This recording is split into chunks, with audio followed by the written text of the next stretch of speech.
Hello, my name is Rafael Seiz Ortiz from Universidad Politécnica de Valencia. I work in the Department of Applied Linguistics, and in this learning video we will see some gerund and participial phrases in technical English.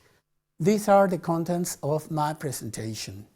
We will start with having a look at the concepts of gerunds and gerund phrases, followed by a discussion about participles and participial phrases. And we will see some examples in technical English. The objectives are to know what gerunds and participles are and how they actually form phrases in technical English. Another objective is to learn how to form and use gerunds, participles, and their corresponding phrases, and also to know the differences between gerund and participial phrases.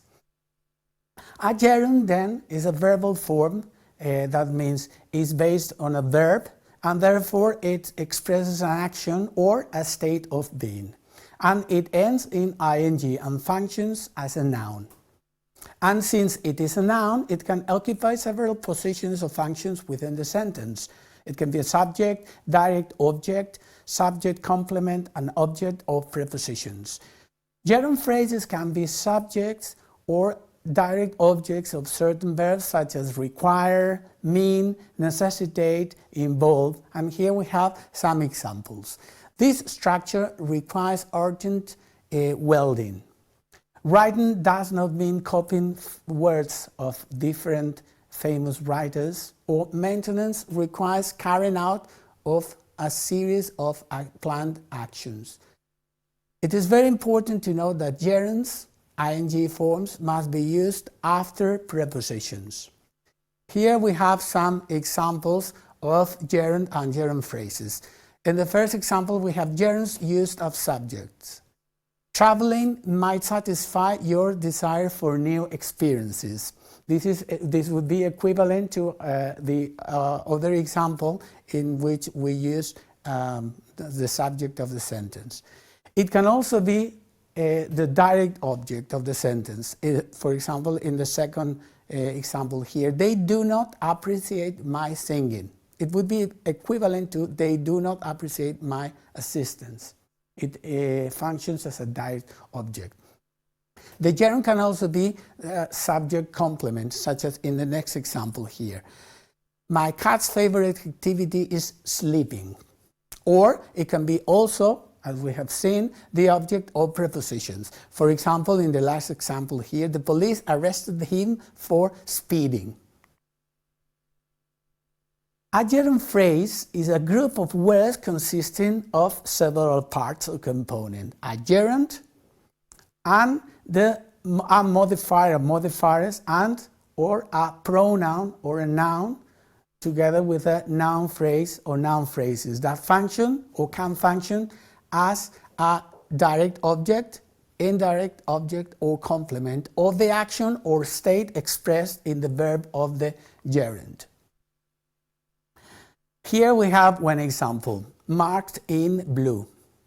Finding a needle in a haystack would be easier than what they are trying to do. In this case, we have the gerund phrase that is the subject of the sentence.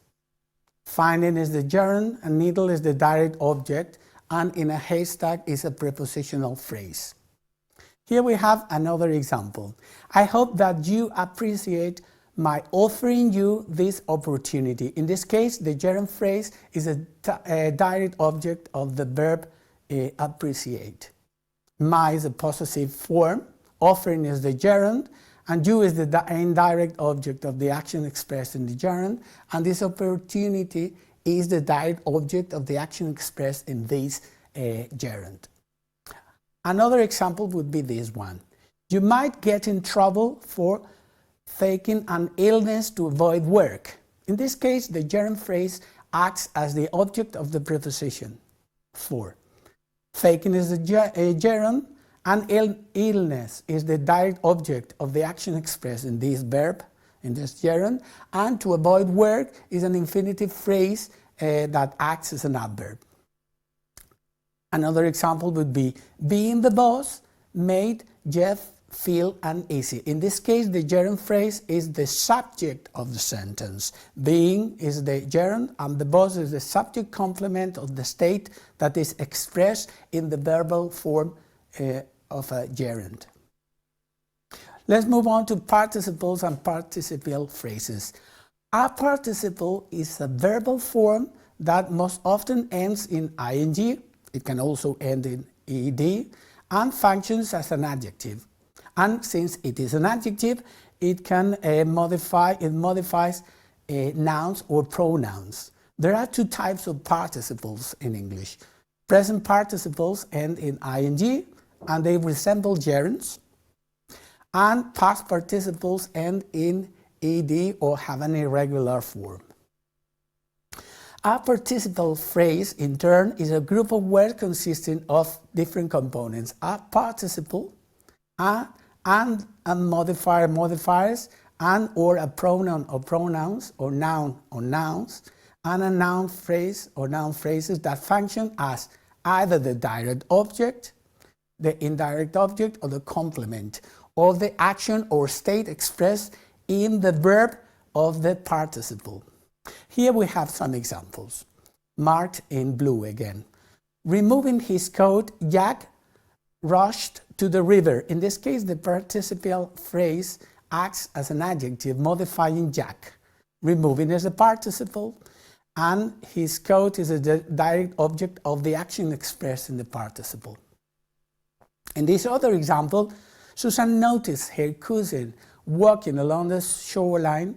The participial phrase acts as an adjective, modifying cousin in this case. Walking is a participle, and along the shoreline is a prepositional phrase. And in this other example, children introduced to music early, developed intellectual strong skills. Here, the participial phrase is the adjective, in this case, modifying children. Introduced is the past participle, and music is the direct object of the action expressed in this verbal form, and early is an adverb.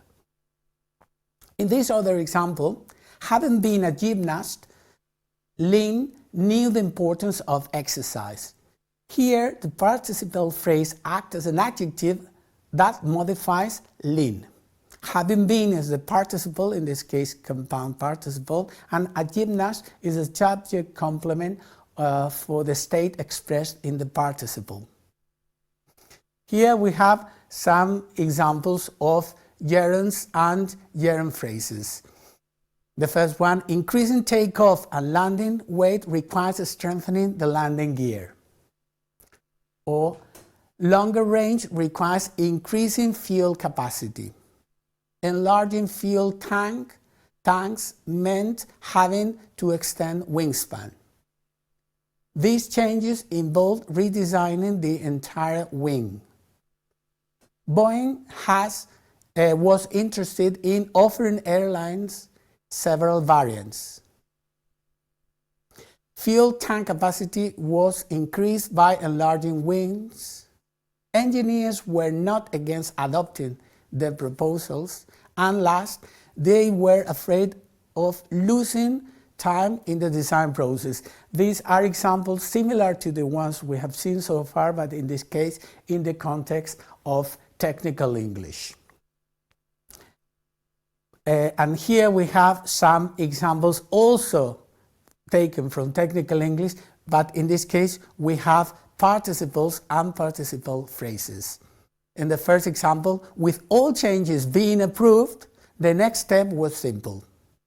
The second one, the changes having been accepted, the engineering team went to work. Or, working overtime, the team managed to complete the first draft. Plans are similar, the only difference being that the -300L will carry 355 passengers.